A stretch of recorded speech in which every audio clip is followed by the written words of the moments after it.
Yo en primer lugar voy a presentar yo misma, puesto que soy la nueva directora del centro desde el pasado 1 de enero, luego ya fue muy especial porque es mi primer acto como directora. Y bueno, pues es un placer estar ahí con vosotros para presentar el proyecto CAPI.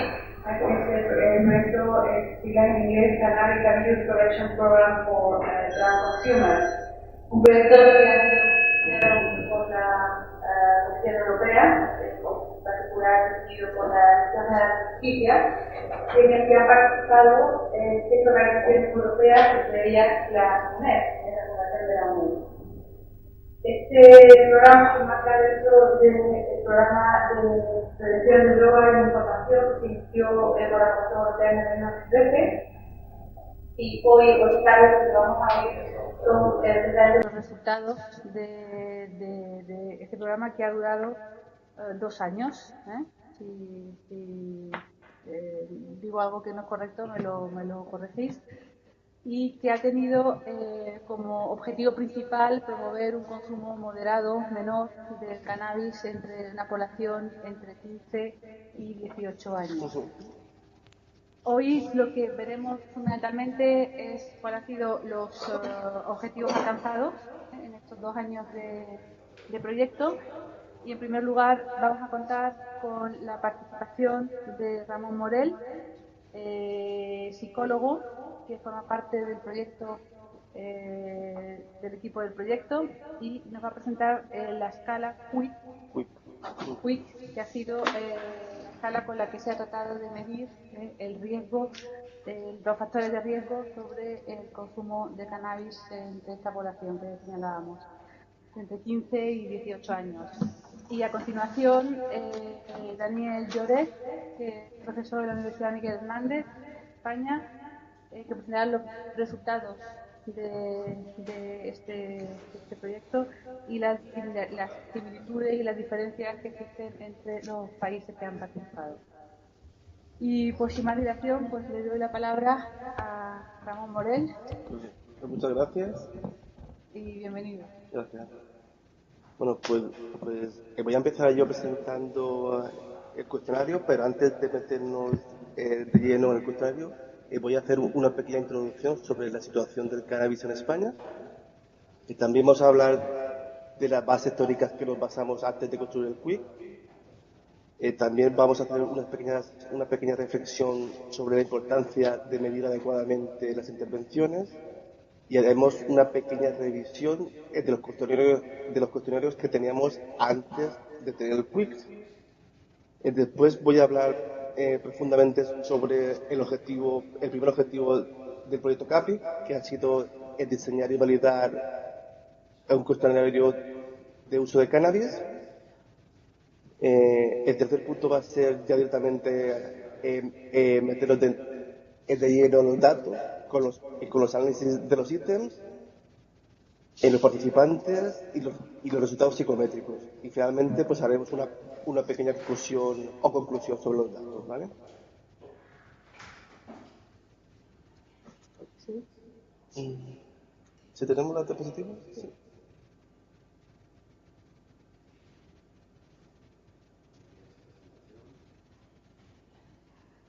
Sí, pues estoy ya en la segunda, si puede ser. Sí.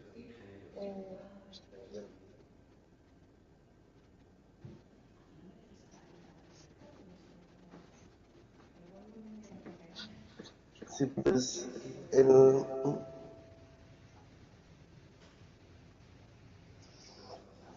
creo que si le das a 5. Presentación con diapositivas. Presentación con diapositivas. Perdone. ¿Sí? Vuelve a verse la presentación como antes. Dejen de enviarla y vuélvenla a enviar, por favor, como hemos hecho antes.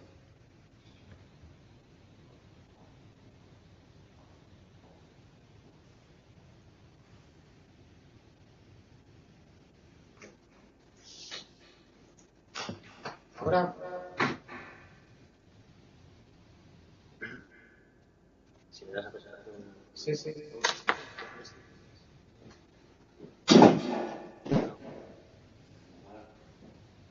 Desde la diapositiva. Se vuelve a ver como nos ha pasado al principio, caballero. Igual es la resolución. Ya la he cambiado antes, pero voy a intentarlo Ya la otra vez. cambiamos antes, ¿no? Ya. Sí, voy a intentarlo otra vez. Antes se nos envió bien, sí.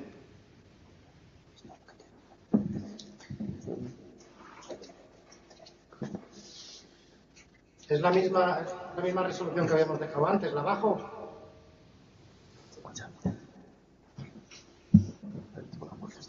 Pues hombre, no sé qué decirle, yo creo que no. Si antes nos ha funcionado, debería volver a funcionar bien. Pues está bien grabada, desde luego. Claro. ¿Comparto otra vez? Comparto otra vez, a ver qué pasa. Sí, las cosas del directo.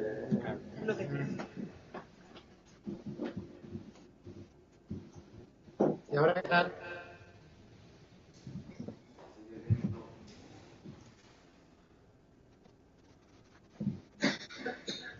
¿Se ve ahora bien?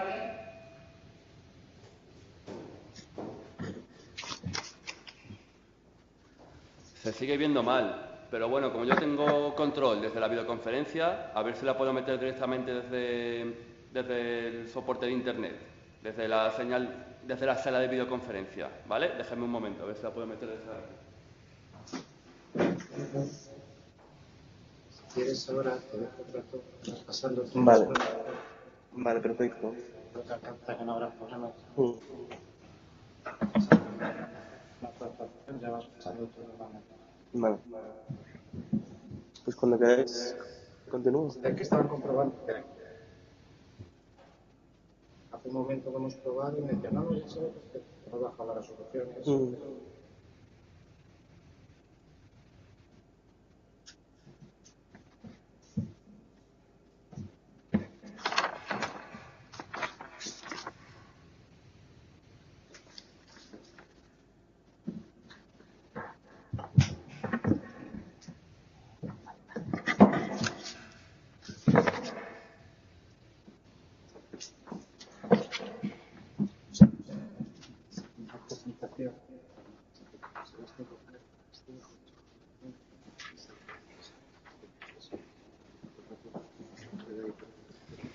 Vale, ya la he seleccionado yo desde la sala de videoconferencia. Entonces, vamos a seguir, sigan presentando y luego cuando deje de enviar la presentación vuelvo a meter yo la cámara que tienen ustedes desde Bruselas y ya está, lo hacemos así.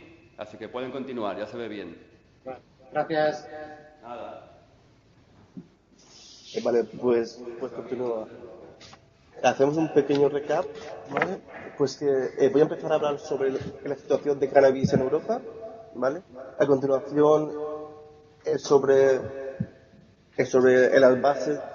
¿Me puedes quitar esto? Oye, perdonar, es que hay retorno en el altavoz que tenemos.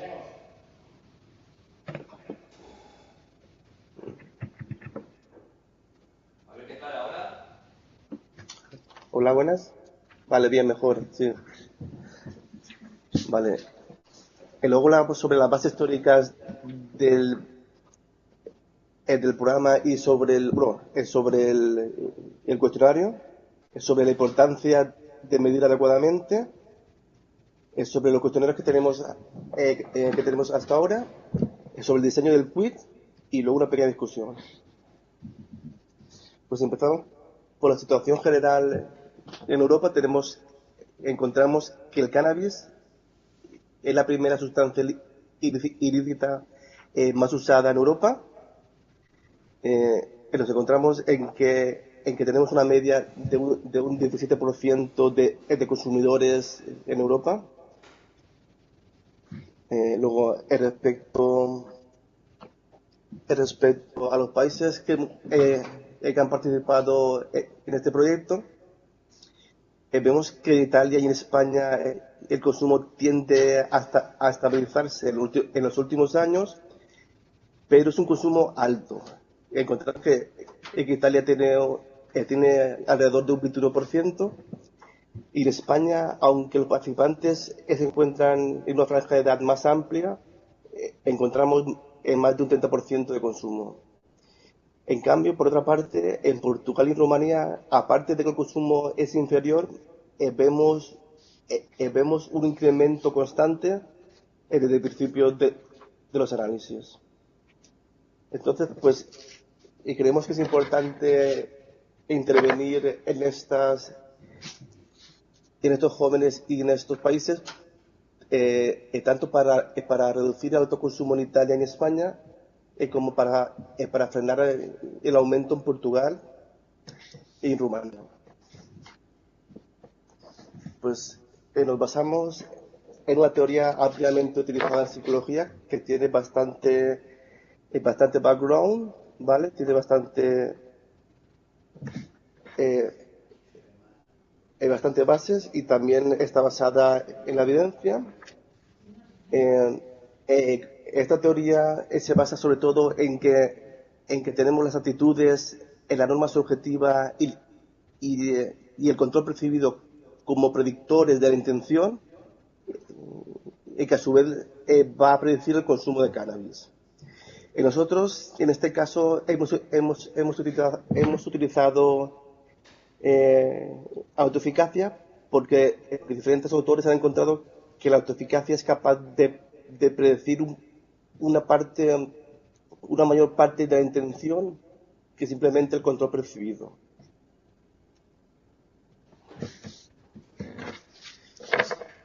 Pues queremos hacer énfasis en que necesitamos medir adecuadamente las intervenciones, que las intervenciones normalmente se dirigen a modificar factores de riesgo, por ejemplo, actitudes. O sea, si queremos que los jóvenes reduzcan el consumo, pues tenemos que atacar o tenemos que dirigir nuestras intervenciones hacia los factores de riesgo. Y sobre todo, mantenernos en un paradigma de intervenciones basadas en la evidencia.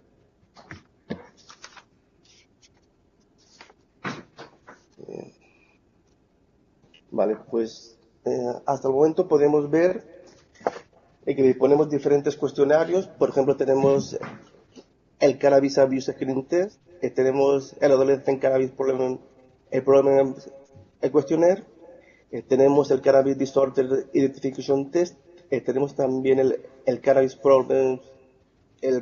Problems Identification Test, pero estos cuestionarios, a pesar de que son bastante útiles para detectar factores de riesgo, grupos de riesgo, pero realmente no son tan útiles para medir intervenciones, ya que no miden factores de riesgo.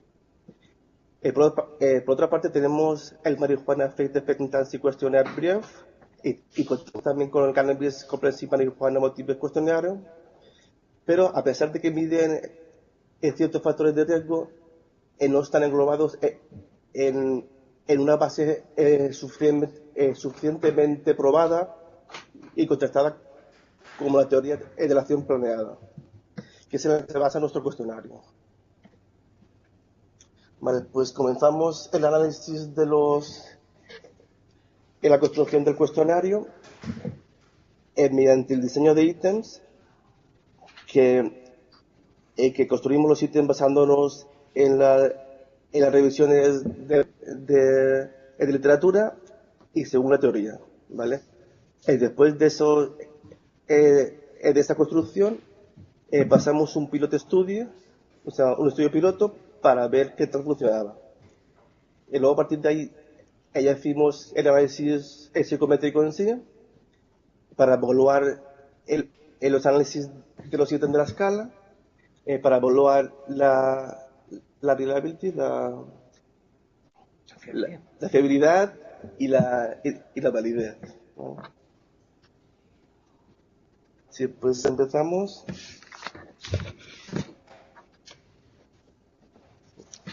Sí, empezamos diseñando los ítems basados en revisiones biográficas y la teoría de la acción planeada.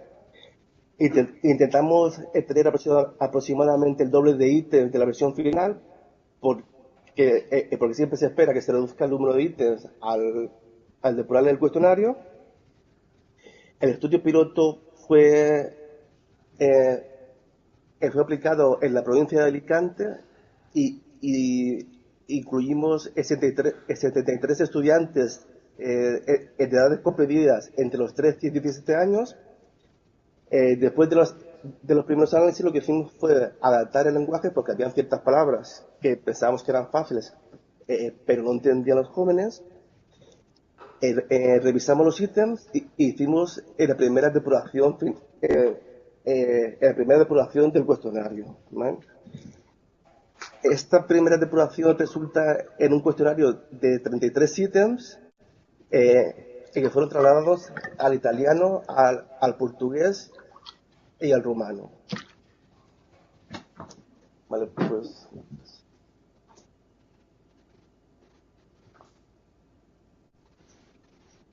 Vale, pues esta escala inicial queda compuesta de 11 ítems de actitudes, 5 ítems de norma subjetiva, 14 ítems de autoeficacia y 3 ítems de intención.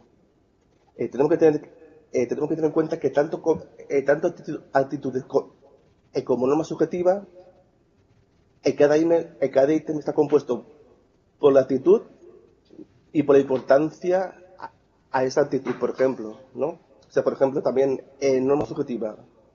Y, por ejemplo, en una parte del ítem es qué opinan tus padres sobre el consumo de cannabis, pero en la segunda parte del ítem es qué importancia tiene para ti la opinión de tus padres, ¿vale?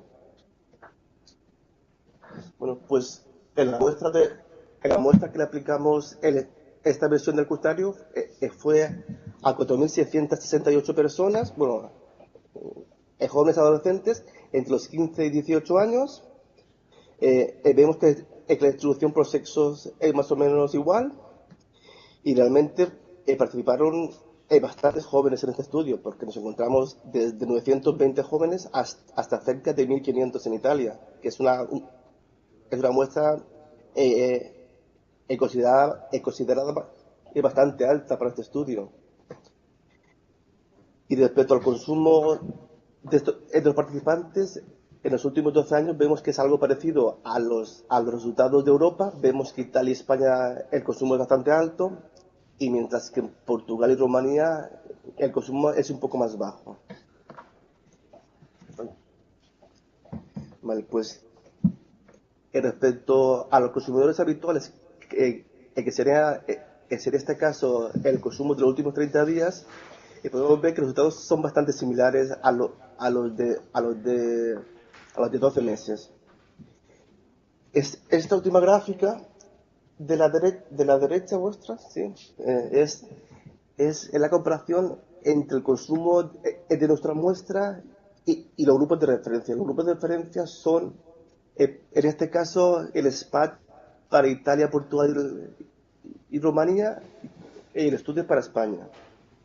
Tenemos en cuenta solo a los participantes de 15 y 16 años, porque estos grupos también tenían en cuenta solo a los de 15 y 16 años. Vemos que en Italia y España y en menor medida en Rumanía es bastante parecido, y en Portugal pues es un poco menor. Vale. Tenemos otro indicativo sobre el consumo de cannabis, que es la cantidad de amigos que tienes que consumen cannabis, ¿vale? Y vemos que también es algo parecido a los consumos anteriores, que vemos que, por ejemplo, en la primera barra azul es los participantes que responden que no tienen amigos que consumen cannabis. Y la segunda barra sería la suma de todos los demás, ¿no? Pues vemos que en Italia y en España alrededor de un 30-35% no tienen amigos que consumen cannabis, que es realmente poco, o sea, que realmente el contacto con el cannabis está prácticamente presente en el 70% de la población. Y luego en Portugal vemos que más o menos es un 50%, y realmente vemos también el consumo reflejado de Rumanía, que realmente es bastante bajo, y vemos que hasta cerca del 70% de jóvenes responden que no tienen amigos que consumen cannabis. Realmente es bajo. Bueno, pues al final, después de la última depuración por los ítems y por análisis estadísticos, y en nuestra escala se reduce a 4 ítems de actitudes, a 3 ítems de norma subjetiva, a 5 ítems de autoeficacia y a 3 ítems de intención. Por lo que tenemos un cuestionario bastante corto, es fácil de aplicar y según vemos las propiedades psicométricas son buenas. O sea, encontramos que tenemos una fiabilidad siempre superior a 0.70, que es el punto de corte recomendado por autores. Tenemos las cargas factoriales altas con la excepción de norma social, en este caso la norma social 2, y luego tenemos también una varianza media extraída también alta, que se supone, o sea, que se recomienda el punto de corte mayor a 0.5 y realmente tenemos puntos bastante superiores. Y luego también tenemos otra puntuación que es la varianza explicada, que tenemos una varianza explicada bastante alta, que es prácticamente el 70% del cuestionario, que está muy bien para este caso. Y el cuestionario final os lo presento aquí. Había hecho una traducción al inglés, pero bueno, si todo el mundo entiende el castellano, pues no será algo que vamos a evitar. Pues ven que realmente los ítems que funcionan bien de actitudes es que el cannabis te ayuda a relajarte, que te ayuda a sentirte bien, te permite tener más creatividad e imaginación y hace que te diviertas. Que realmente si nos vamos a la revisión biográfica vemos que son los puntos que defienden en los jóvenes para el consumo de cannabis. Y luego respecto a la norma social, vemos que realmente fueron importantes en los amigos íntimos como primer grupo de referencia, el segundo grupo sus compañeros y el tercer grupo sus novias, novios o personas que le gustas. En este caso, los dio una sorpresa que realmente tampoco era tanta sorpresa porque discutimos también sobre incluir a los padres. Pero realmente el test de los padres no funcionaba bien. Es como también tiene su lógica, porque quizá en estas edades de la adolescencia, pues igual en la opinión del consumo de cannabis de los padres tampoco puede ser tan importante para ellos, ¿no? Vale, y también tenemos, vemos los 5 puntos de autoeficacia que también funcionan bien en los 5 ítems. Y la intención, los 3 ítems, desde un principio siempre ha funcionado bien y no ha hecho falta ninguna revisión.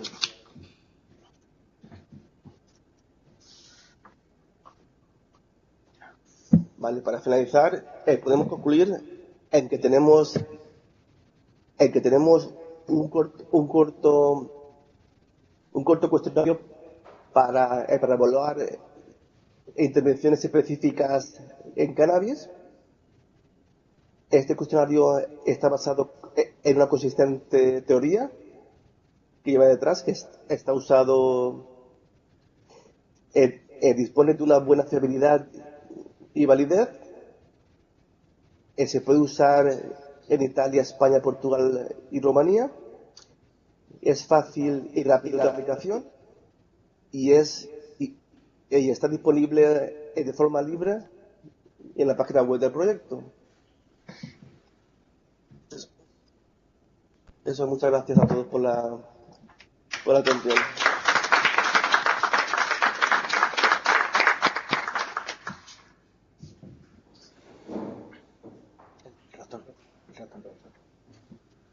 Vale, dejen de enviar el contenido, por favor.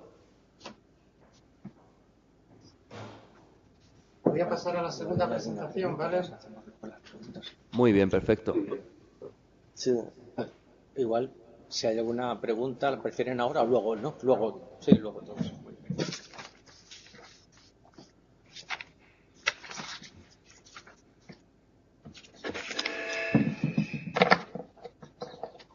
Échate para allá.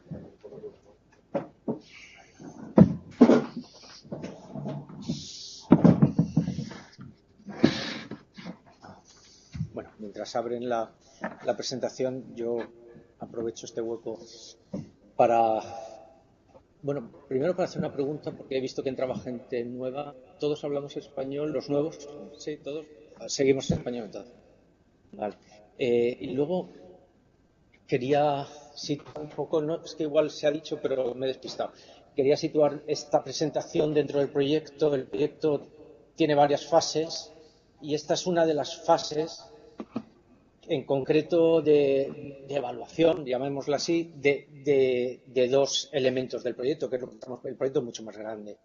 Y en esta fase en concreto, que es la número 3, participamos un equipo que está formado por la Universidad Miguel Hernández, que son lo que nos ha tocado hoy aquí, y la UNED. Y en la UNED está nuestro compañero Juan Antonio Moriano y nuestra compañera Ana Laguía, que a las dos quería agradecerles porque han trabajado tanto más que nosotros y por razones personales pues no han podido estar aquí hoy. Así que aprovecho.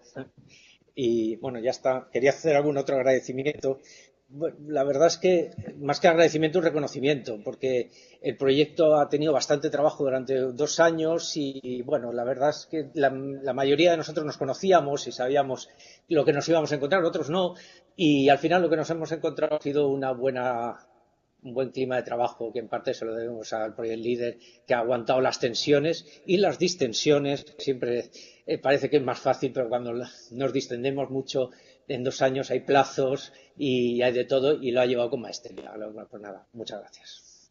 Ha sido un placer trabajar. Es que toca ahora hacer un reconocimiento público porque creo que ese es el momento más público que tenemos, así que aprovecho. Bueno, pues dicho esto, me toca la segunda parte de este workstream, de esta fase, de este paquete de trabajo, que en la segunda parte es evaluar la intervención. Es decir, se ha hecho una intervención y antes de evaluar la intervención hemos creado el instrumento de evaluación que nos ha presentado mi compañero Ramón, y lo hemos utilizado para evaluarla. Y yo presento ahora los resultados de la evaluación. Entonces, la intervención se llama Pasa la Vida y es el nombre del programa de prevención que se ha utilizado. Y entonces lo que presento ahora es la eficacia de esa intervención en una muestra de adolescentes. Y la voy a estructurar en una breve introducción. Os voy a explicar cómo se ha hecho y luego los resultados que hemos obtenido. Y por último, alguna reflexión. Entonces, lo primero que quería hacer hincapié sobre la prevención selectiva. Y la prevención selectiva, para los que no estamos familiarizados con ello, es hacer prevención sobre un grupo de personas, no sobre todos. Es decir, si entramos en una clase de un colegio, no a todos, sino a algunos de ellos. Y la pregunta es ¿a quién? Pues esa selección corresponde, desde esta perspectiva, a aquellos que tengan más riesgo. Solamente intervendremos con los que tienen más riesgo. En este caso, más riesgo de consumo de cannabis.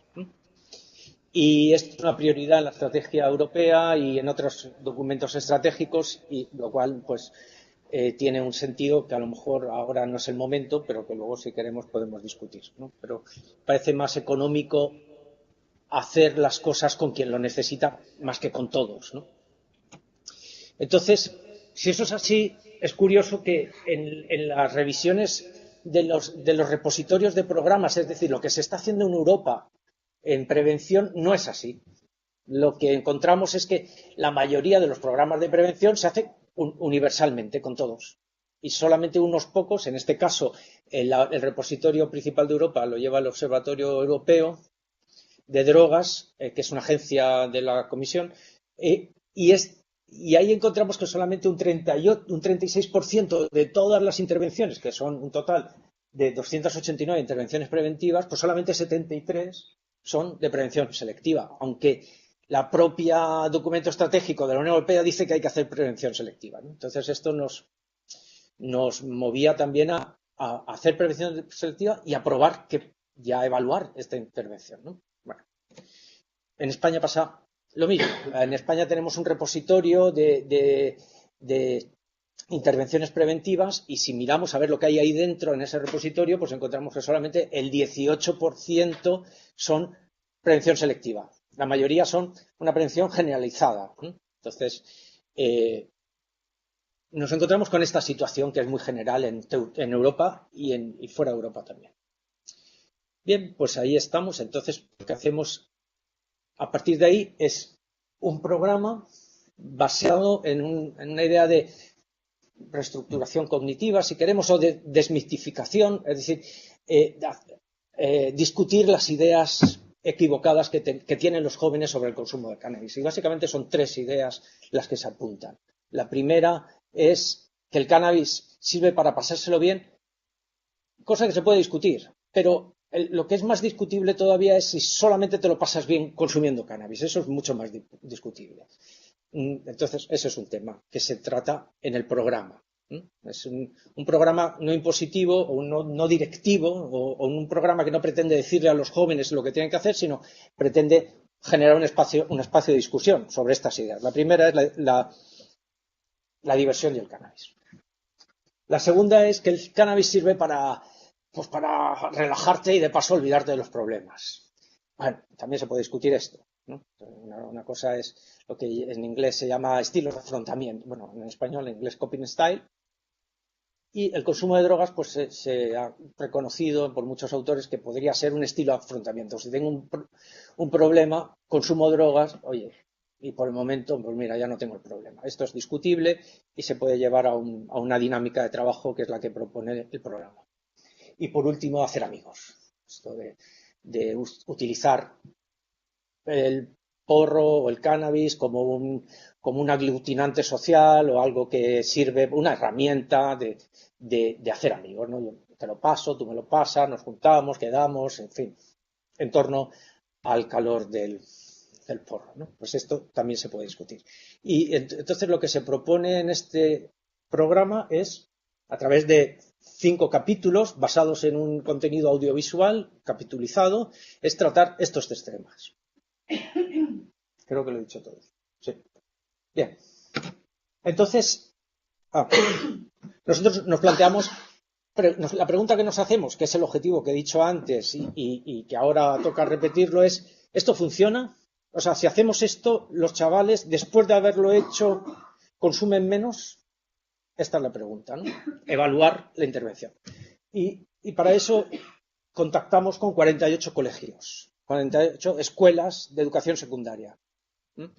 Y distribuidas de esa manera, en cada escuela, bueno, pues tenemos un grupo de alumnos entre 15 y 18 años que participan. En concreto, tenemos 4.680 distribuidos de esa manera en los 4 países. Y a continuación lo que hacemos, es que eso lo vamos a ver más adelante, pero bueno, ahora nos quedamos con el dato y luego explico cómo llegamos a este dato.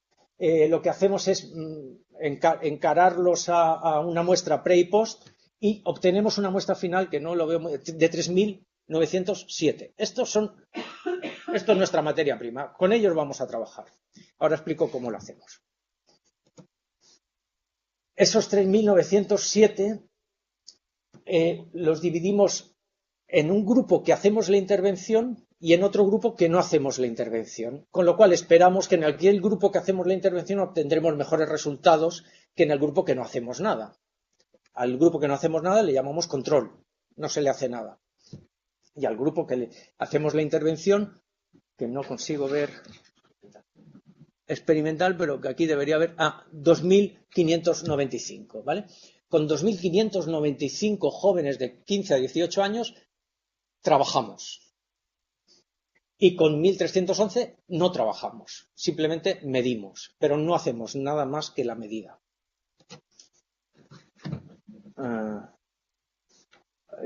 You are currently sending your desktop.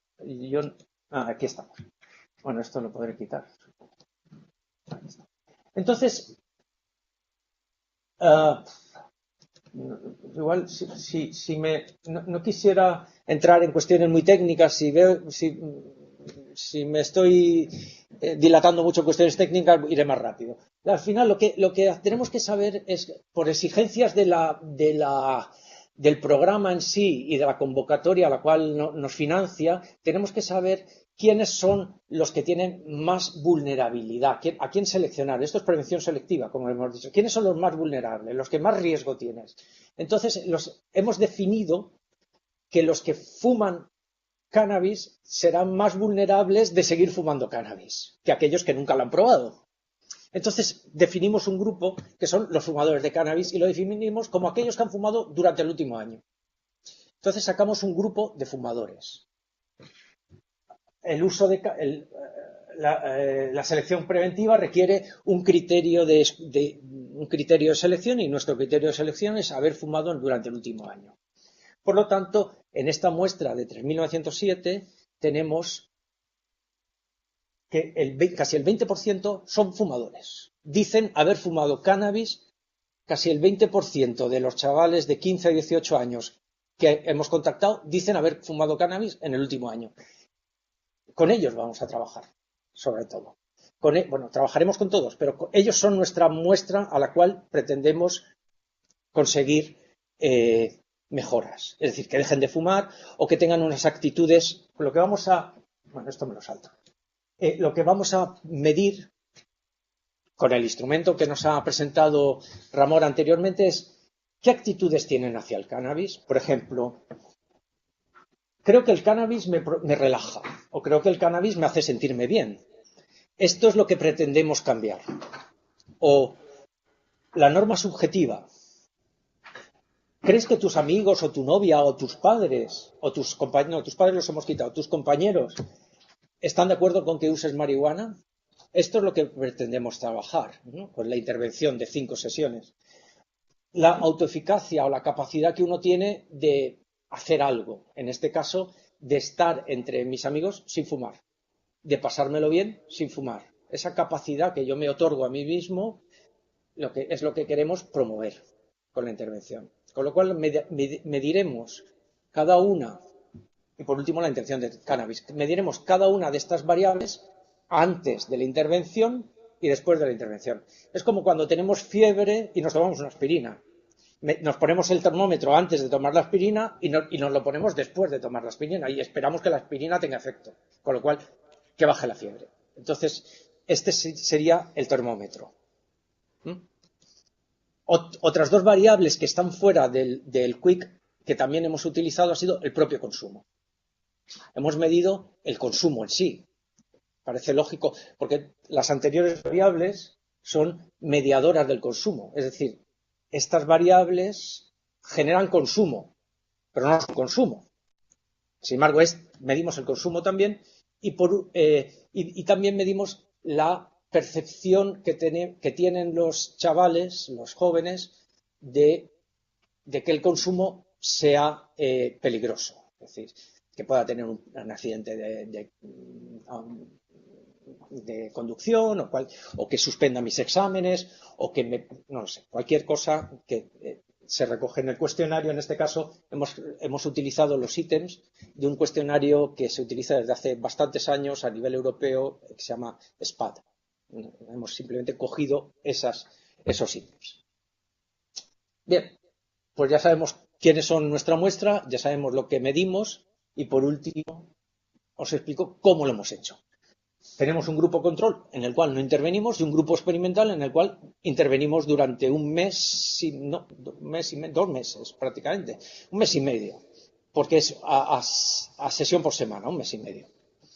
Entonces lo que estamos midiendo, inicialmente medimos si tanto el grupo control como el grupo experimental son iguales, porque claro, si no fuesen iguales de inicio, pues podría haber un desequilibrio que afectara al resultado. Entonces medimos la homogeneidad. Y después lo que vamos a medir o lo que voy a presentar ahora es esta medida. Es decir, el termómetro antes de la intervención y el termómetro después de la intervención. La escala QUIC antes de la intervención, los datos de la escala QUIC antes y los datos de consumo antes y después. Que sería achacable, es intuible, luego veremos las limitaciones del estudio, pero es intuible que las diferencias que tengamos antes y después se deban a la propia intervención.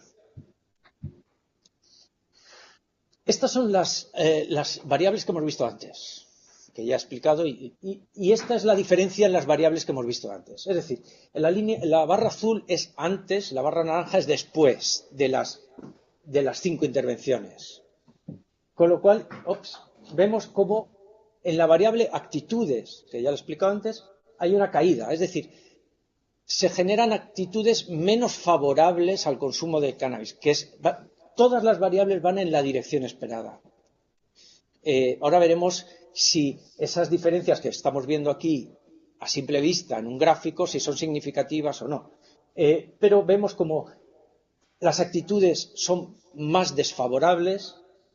La norma subjetiva, es decir, mis amigos, mi novia o mi novio o mis compañeros, no están tan de acuerdo, es más desfavorable.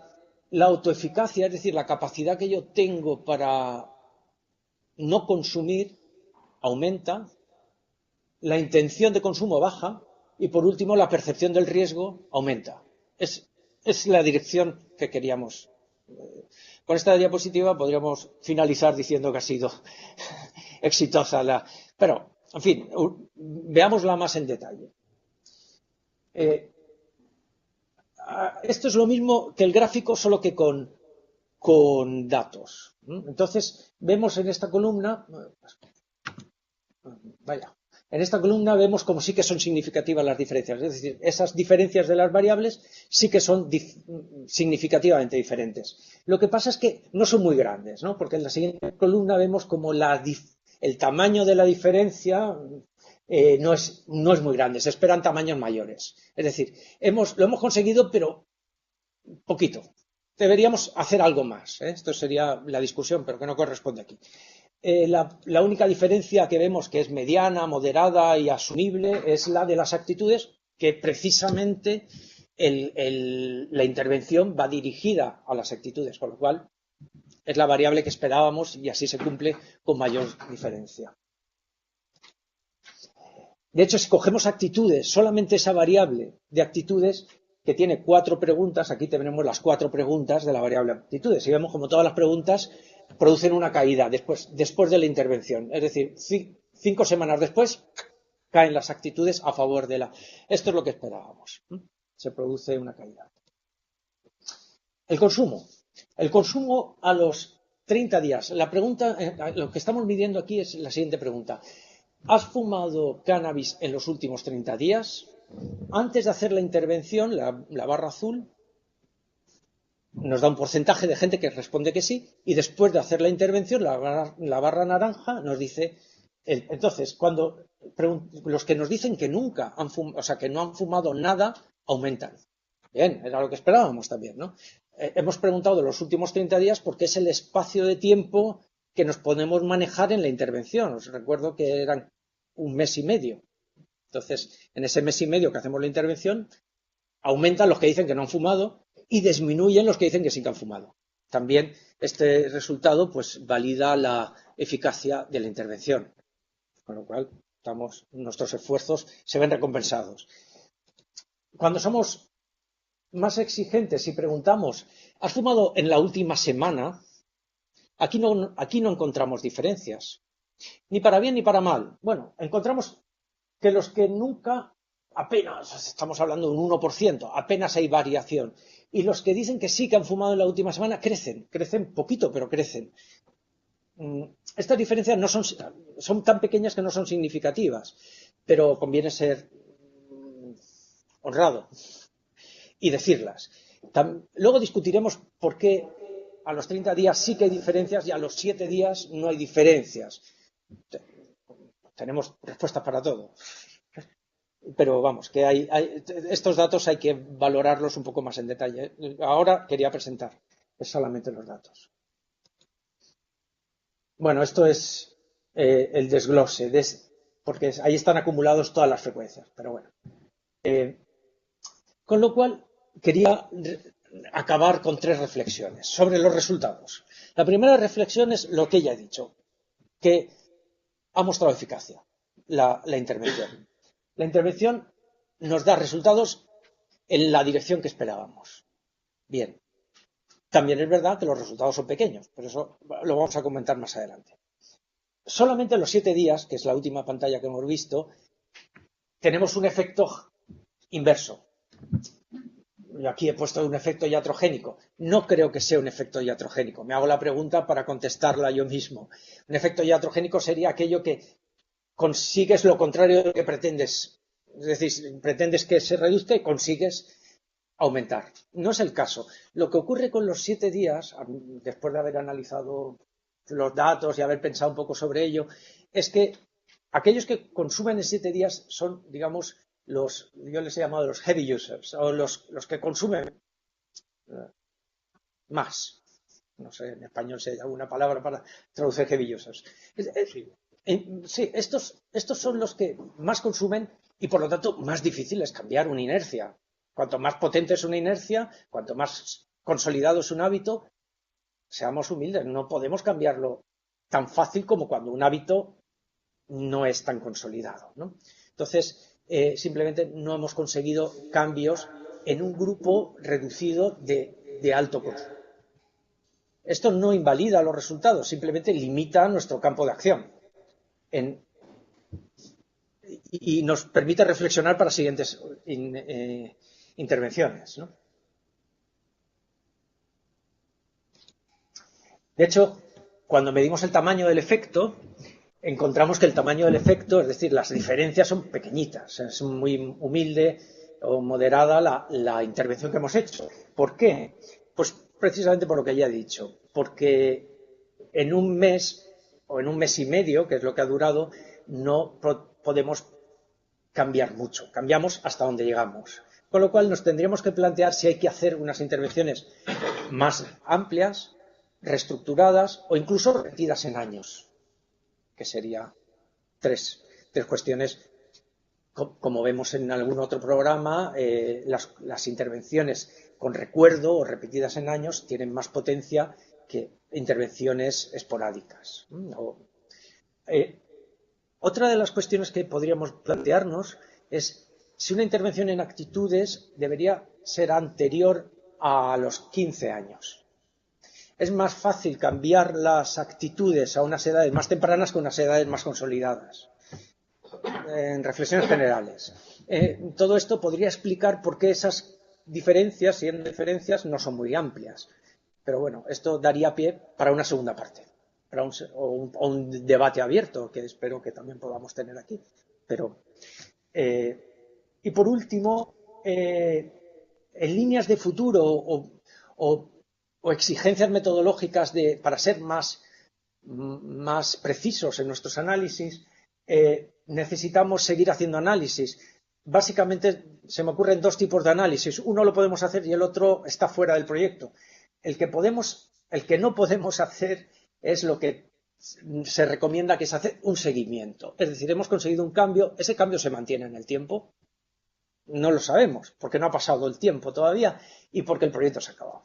Entonces, al acabarse el proyecto, en los que trabajamos en prevención nos encontramos que los proyectos no hacen un seguimiento en el tiempo porque las financiaciones son anuales o bianuales y los seguimientos en el tiempo requieren más tiempo. Entonces, directamente nos quedamos a mitad de trabajo. Hemos hecho la parte más importante, pero nos falta evaluar si esto dura. Entonces, habría que hacer 1 a 3, 6 meses, 1 año de seguimiento. El otro que estamos haciendo, y no lo hemos traído hoy porque no nos ha dado tiempo a hacer todos los análisis y presentarlos, es comparar el grupo control con el grupo experimental. Lo que he presentado yo ahora es el grupo experimental pre con el grupo experimental post. Eso es lo que acabamos de ver. Pero nos preguntamos, ¿y qué ha pasado con el grupo control? O sea, el grupo control no hemos hecho nada. La pregunta es, ¿qué evolución ha tenido alguien que no se le ha hecho nada? Esta sería una pregunta lógica también y que contrastaría nuestros resultados. Pero bueno, estamos en ellos y en la próxima vez que nos veamos prometemos presentar esos resultados también. Yo creo que nada más por el momento. Estos somos los que estamos y los que hemos creado un networking bastante interesante y muchas gracias.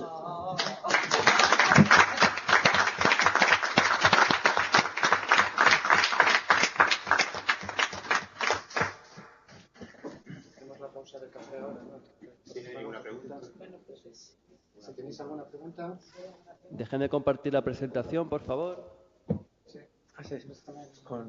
¿Con langosta incluida? ¿La compartimos con langosta? Sí. Oh, por favor, Johan. Fue muy interesante, gracias. Pero le estoy preguntando cómo es una intervención selectiva. ¿Qué pasó con los otros estudiantes?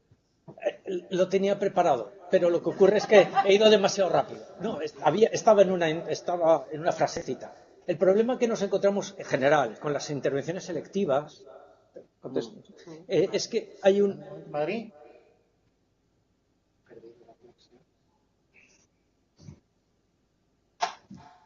Bueno, sí, luego lo repito si es necesario. El problema que nos encontramos con las intervenciones selectivas es un problema ético. ¿Cómo selecciona sin estigmatizar? Entonces, hay varias técnicas, pero la que hemos utilizado nosotros, que es la más asequible, digamos, es hacer una selección post-hoc. Es decir, tú llegas a todos, mides el consumo de todos y luego seleccionas y haces la intervención en todo, pero luego desechas a los que no han caído dentro de la selección, porque la selección la haces a posteriori. ¿Me he explicado? Sí, pero ¿cómo sabes que esta intervención que es selectiva no daña a estos otros que no fuman? Porque eso puede pasar. Por Sí. ejemplo, en Rusia han tenido Sí. algo con algún programa que era indicated. Ya. Sí. ¿Cómo se dice? Pero lo han utilizado como universal. Ya. Y eso era Ya. tremendo. Ya. Porque Sí. estos mensajes indicados no se puede utilizar Ya. como en una forma universal. Sí, hay casos efectivamente de efectos iatrogénicos. Para saberlo hay que evaluar al grupo no seleccionado que ha sido intervenido. Entonces, aquí he presentado solamente del grupo experimental, es decir, de todos los que han hecho la intervención, los seleccionados. Nos quedan dos grupos más, el grupo control y el grupo no intervenido. Simplemente por cuestión de tiempo no he presentado estos datos, pero por supuesto. ¿Tienes algún avance? Sí, Tendencia? sí, lo que hemos encontrado. Bueno, tú tienes más en la mente los datos, si quieres comentarlo. Pero que realmente tampoco había nada concluyente. O sea, que vemos que, por ejemplo, al igual que en el grupo experimental, el tamaño de efecto era bastante bajo, pues que en los no consumidores realmente no había tamaño de efecto. Es que básicamente los no consumidores, como estás midiendo actitud, bueno, sí, podría haber un efecto iatrogénico, que es lo que dice Johan. No lo hemos detectado, no hemos detectado diferencias. Sí que lo hemos, pero es que no lo hemos metido. Y con esto concluyo. La intención es publicar estos resultados y, por supuesto, en una publicación esa pregunta no es evitable. Hay que contestarla. Perdón, Eugenia, decías. No, era un poco en la línea de lo que acabas de señalar, ¿no? La pregunta yo creo que es absolutamente pertinente desde el punto de vista metodológico, pero depende de programas. Hay programas en los que ese riesgo es muy evidente y hay programas en los que ese riesgo es menor. Yo personalmente creo que en este programa el riesgo es muy bajo porque es un programa que trabaja básicamente actitudes. Y las actitudes entre 15 y 18 años, independientemente de que consuman o no, son muy parecidas. Y por tanto, digamos que la selección del grupo de riesgo tiene que ver con fumar o no fumar. Pero fumar o no fumar no depende solo de las actitudes. Y las actitudes en esas edades son muy similares. Por tanto, es difícil que haya una acción iatrogénica. Prácticamente imposible, por el tipo de programa. En cualquier caso, es absolutamente pertinente y hay que comprobarlo. Desde el punto de vista del modelo teórico, yo creo que no es como un programa de reducción de daños, que es algo que tú te estás refiriendo, que evidentemente es otra cuestión. Ahí sí que la selección del grupo es fundamental. Pero es que aquí el grupo está seleccionado no porque consuman o no, sino por las actitudes, que es lo que intenta cambiarse. Después de que consuman es otro elemento que añade un riesgo especial porque están seleccionados. Si me mandas un correo, te mantendremos informados sobre los resultados, claro que sí. Sí. Por favor. Bueno, yo no soy de este continente, soy de América Latina. Tengo una inquietud. Yo veo que ese proyecto que ustedes están presentando ha tenido efectividad sobre los grupos que han tenido experimental y pues está pendiente el no experimental. Hay posibilidad de que haya pues como una especie de proyecto transversal que acoja el sector primaria, porque ustedes saben que generalmente la adolescencia es una etapa de transición, ¿sí? Y pues hablando de la etapa primaria, obviamente no serían niños de especie, podrían ser niños de 9, 10 años que ya están casi iniciando la preadolescencia. Pienso que ese proyecto tendría una alta efectividad y sería el consumo menos, porque sabemos que hay que ser realista. El entorno en que viven los jóvenes y los niños de hoy en día se debe también por falta de ausencia de padres, por factores externos, que no hay que detallarlo porque ya, pues, pienso que la mayoría lo conocemos, pero sería muy interesante que de pronto, como sabemos que ese proyecto lo financian un año, puedan hacer un puente entre las instituciones para que vaya fluyendo y crezca y sea un éxito. ¿Queréis contestar vosotros, ya que sois los padres de la criatura? Técnicamente, puedes. Bueno, básicamente sí, efectivamente. Has comentado varios aspectos que me gustaría aclarar que no he dicho. El proyecto mide muchas más, mide calidad familiar y mide otras muchas, una constelación de factores de riesgo más allá de los que he presentado hoy. Con lo cual hay más factores sin duda. Tu observación va en la línea de mi crítica al propio proyecto, diciendo que efectivamente cuanto antes interviene mejor, y cambiar actitudes es más fácil cambiarlas antes que después, con lo cual intervenir en edades más tempranas sería, pero bueno, que haya intervenciones en edades más tempranas no invalida que haya intervenciones en edades posteriores. Este proyecto es, por el diseño del material y por los contenidos que se manejan, no sería trasladable a edades más tempranas. Tendríamos que hablar de otra intervención. Pero vamos, que estamos de acuerdo. Tal vez no esta misma dinámica, este mismo diseño no se puede llevar a otras edades. Bueno, no tenemos tiempo, pero podríamos ver algún contenido, ¿no? Pero y verías que son contenidos de adolescente medio avanzado. Sí que se espera un mínimo de los jóvenes, por lo menos que estén en las etapas formales de las formas, que estén ya en desarrollo ya previo. Claro, eso en cuanto a los contenidos del material.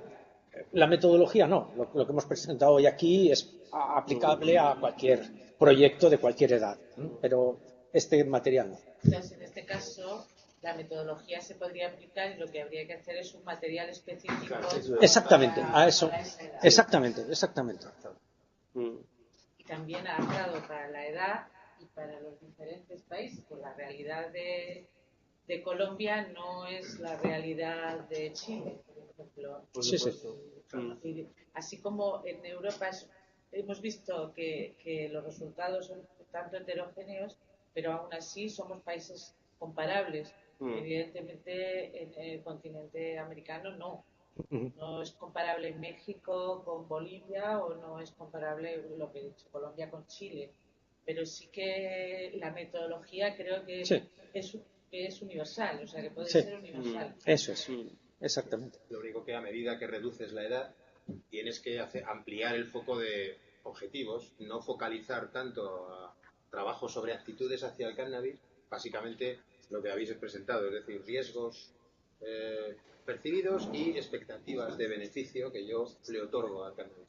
Os invitamos a reflexionar a unos jóvenes que tienen una edad que les permite reflexionar sobre eso ya, porque ya tienen un desarrollo personal, psicológico y social acorde para que en un entorno educativo, que puede ser escolar o no, piensen por sí mismos. Ejercitamos, por así decirlo, la gran herramienta es la crítica, la reflexión personal y crítica, no la conducta intencional sin reflexión previa. Conoce tus actitudes, chequéate a ti mismo o a ti misma y decide si eso que tú crees es algo que es cierto o no. Esa es un poco la gran apuesta del proyecto en 5 sesiones solo. Con niños o niñas más pequeños, evidentemente tienes que ser más directivo, no estamos hablando de edades ni de desarrollos personales que permitan hacer este tipo de metodología. También el grado de madurez es distinto Claro. en unos países que no. Exactamente. Y Sobre todo en un continente que, en el continente americano, con el latinoamericano, con 13 años, Sí, sí. Y en no ciudades, son nuestros niños de ciudades e incluso en ciudades dentro de una ciudad o dentro de un país, pues no sé, un Lima es un Lima y un Tarapoto es un Tarapoto, quiero decir, dentro de un país como Bolivia, por ejemplo, o México. Son enormes países con unas grandes diferencias. Dentro de un mismo entorno, de una misma región, hay aulas o alumnos o grupos de jóvenes susceptibles de participar en una y en otros es muy variable. Eso, por ejemplo, en el caso de México, el consumo se da en edades más tempranas.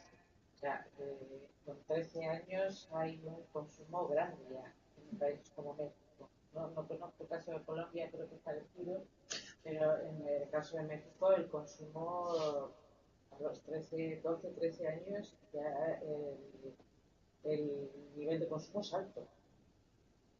Por eso, cada realidad requiere una cierta adaptación, aunque la metodología pueda ser universal, ayudar a pensar, dar participación a la persona joven para que en grupo debata, exponga, explique y aprenda también a pensar por sí mismo es fundamental. Pero la adaptación luego ha de ser muy importante. Este mismo proyecto no ha dado tiempo a verlo, pero hay diferencias también. Son contextos, aun siendo homogéneos, relativamente pues muy variados. No tiene que ver un grupo que hayamos hecho en una zona más rural en España con algún grupo que sea de Palermo, por ejemplo, con otro de una ciudad como Bucarest. Bueno, seguro que hay diferencias que el propio mediador también ha aprendido. No solo, pero digo, la escala, el instrumento sí que puede universalizarse. Pues sí. Adelante. Perdonadme, pero con esto luego habéis podido derivar casos que habéis visto que tenían una problemática mayor o habéis trabajado con servicios sociales de la zona donde... No, los objetivos del proyecto, tal y como se presentaron en la memoria, quiero decir, estoy respondiendo por el Project Leader porque es el proyecto pero no contemplaban esa derivación ni siquiera la detección precoz, o sea, quiero decir, no se incluían esos objetivos en el proyecto. Sí, sobre todo porque los cuestionarios eran anónimos, entonces Absolutamente anónimos. no es posible. Con métodos para intentar que hubiera comparación entre el pre y el post, con un código asignado por cada persona participante de manera personal y desde el estudio, además hecho por entidades ajenas a los centros a los que nos hemos dirigido, que tienen su vida la tenían antes de no llegar nosotros y la siguen teniendo después, porque nosotros solo hemos estado 7 sesiones. 2 para tomar medida y 5 para hacer el programa. Muy bien, pues un café. Bueno, pues sí, hay un café. Sí. Bueno, pues muchas gracias.